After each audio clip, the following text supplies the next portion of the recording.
Okay, this video is a book review. The name of the book is Deliberate Dumbing Down of America by Charlotte Iserbyt. This is a picture of her, Charlotte Iserbyt. I'm going to start out with some quotes by Bertrand Russell. He was sort of a famous, brilliant English aristocrat, but also kind of a jerk. And you'll see where this is coming from.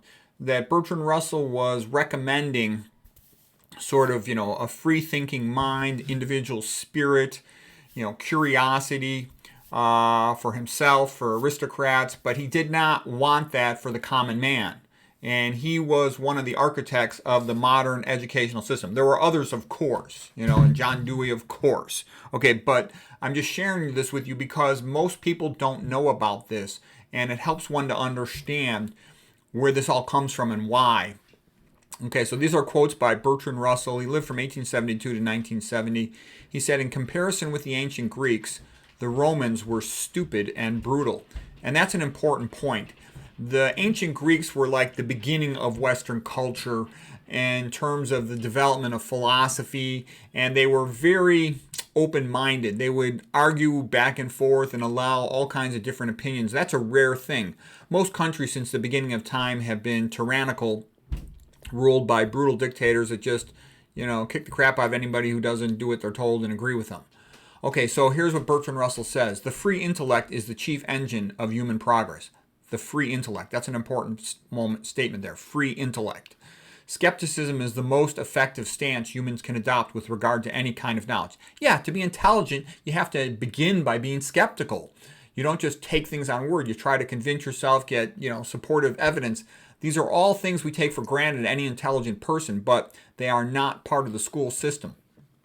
Bertrand Russell continues, all the important human advances that we know of since historical times began have been due to individuals of whom the majority faced virulent public opposition. So that's another point. In order for a person to make a scientific or other type of discovery, they typically have to face tremendous hostile opposition. Okay, so that requires an individual or a society either that allows somebody to have a contradictory opinion or an individual that's very strong in holding to their opinion. Russell continues, something of the hermit's temper is an essential element in many forms of excellence, since it enables a man to resist the lure of popularity, to pursue important work in spite of general indifference or hostility, and to arrive at opinions which are opposed to prevalent errors.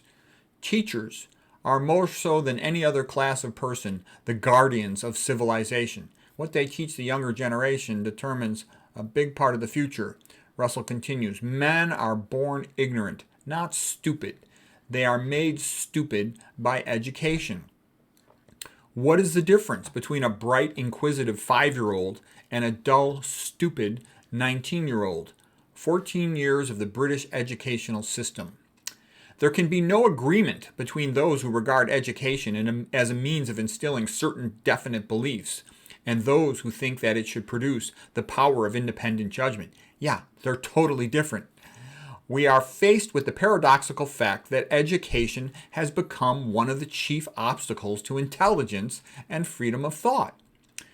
We must have some concept of what kind of person we wish to produce before we can have any definite opinion of what type of education we consider best. Yeah, are you trying to produce a bunch of conformist clones who will just be obedient with no free will, or are you trying to produce individual people with a mind that can think for itself?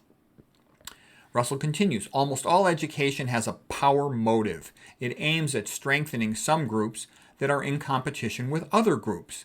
Its motive, therefore, in the main, is to determine what subjects are taught, what knowledge is offered, what knowledge is withheld, and to decide what mental habits of the pupils they will be expected to acquire.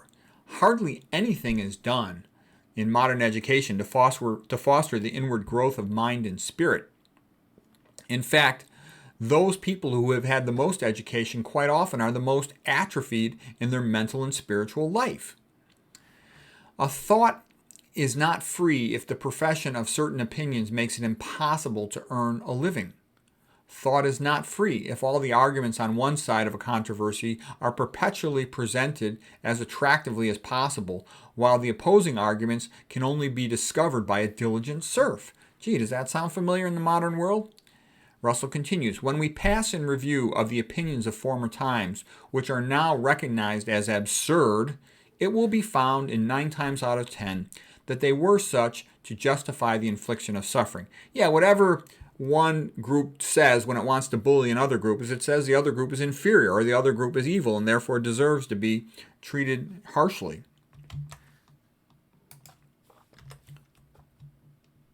I'm going through this Bertrand Russell stuff because it sets the stage for everything that's going to follow, and it's pretty much sets the stage for where education is at.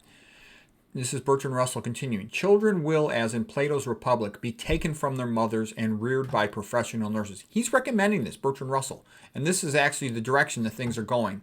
Gradually, by selective breeding, the congenital differences between the rulers and the ruled will increase until they become almost a different species. Fichte, by the way, was the developer of the Prussian school in Germany. Fichte laid it down that education should aim at destroying free will. That's a big statement right there. Education should aim at destroying free will, and Russell agrees with this. And the modern educational system is designed to do this, destroying free will, to produce people who are conformist, with no individual autonomy, so that after the pupils have left school, they will be incapable throughout the rest of their lives of thinking or acting otherwise than their schoolmasters would have wished. They will be convinced that snow is black.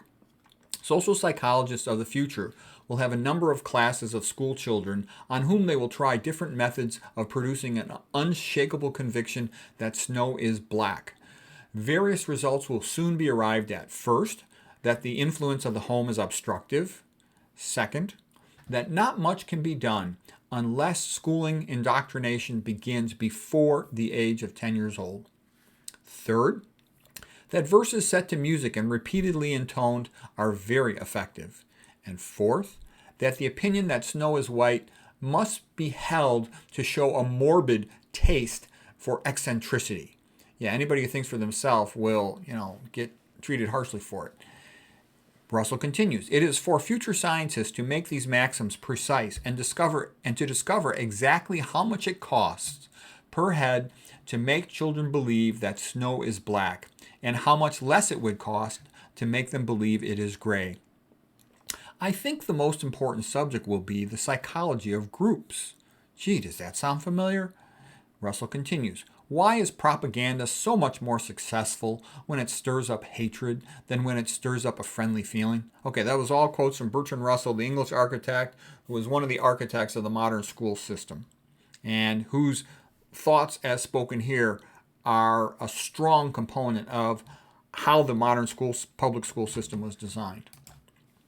Okay, now we're going to get to a few quotes by Charlotte Iserbyt. Here's the lady, here's her book, The Deliberate Dumbing Down of America. She reviews the work of Bertrand Russell, and that sort of sets the stage for how the school system is run.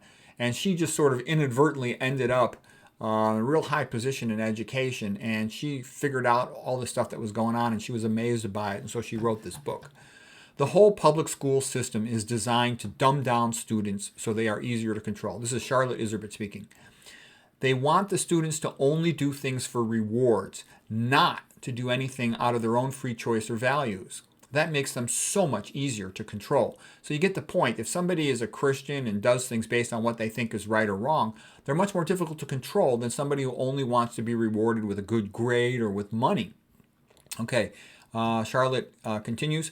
The plan for education was to use mastery learning with Pavlov's Skinner type behavioral conditioning to destroy free will.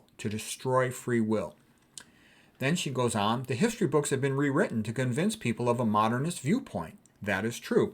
If you study history and you go back to original source documents from 1776, you will see that the subsequent later opinions, especially coming after 1920, are totally rewritten to change the story of what actually happened. She continues, the French Revolution was actually a communist revolution.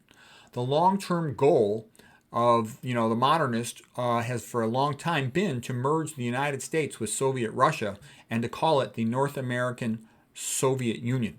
That is actually an interesting point. People forget how close the United States actually is to Soviet Russia if you go through Alaska. It's much closer than is usually thought. And the North American Union would be the combination of Canada, what is currently the USA, and Mexico. Some people claim that they've already started to merge the three countries. Okay, perhaps the four countries, okay? Consolidation and regionalization are euphemisms for centralization and communism, okay? It's always easier for a ruler to have everything centralized, and they can control everything much more easily. And then here's one of the biggest statements she makes. The computer makes it much easier to train students in this way, to brainwash them. The computer makes it much easier to train students and to brainwash them because there's no personal relationship. It's just the student alone with the computer, and the student doesn't even realize what's happening. They have to follow, the prompts and the questions in order to, get a passing grade in the class, and the computer is stepwise, progressively brainwashing them. There's no parent there, there's no teacher, there's no personal relationship. It's just the student being brainwashed by the computer. So Charlotte continues, there is no one in between the student and the computer, no person, no human relationship. Pretty soon all schools will be bookless. That's tradition too. So the education, whatever is allowed to be read even, is controlled by the school. So anyways, deliberate dumbing down of America, very interesting, heroic, bright lady. And what this all says is, get your kids out of the public schools if you can. Best thing is homeschool, but if you can't get homeschool, then private religious school would be best. If you can't get private religious school, private secular school. Religion helps for teaching kids values and morals and all that other stuff. So anyways, it's a fascinating book. It's a real good book.